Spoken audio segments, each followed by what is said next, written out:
Ingat ka.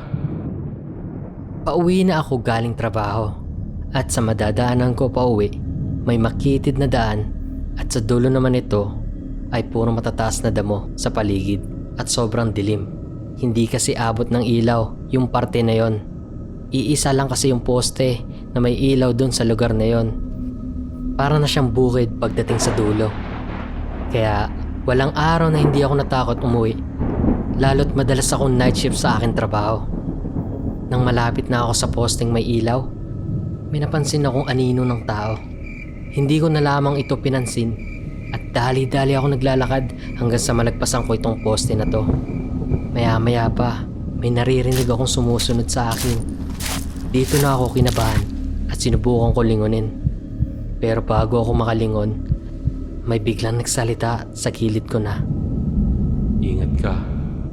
nung narinig ko yun, bigla naman napundi ang ilaw sa poste at dali-dali ako nagtatatakbo pa uwi. Kayo ba? May ganito ba kayong karanasan? Comment nyo naman Ingat ka. Subscribe.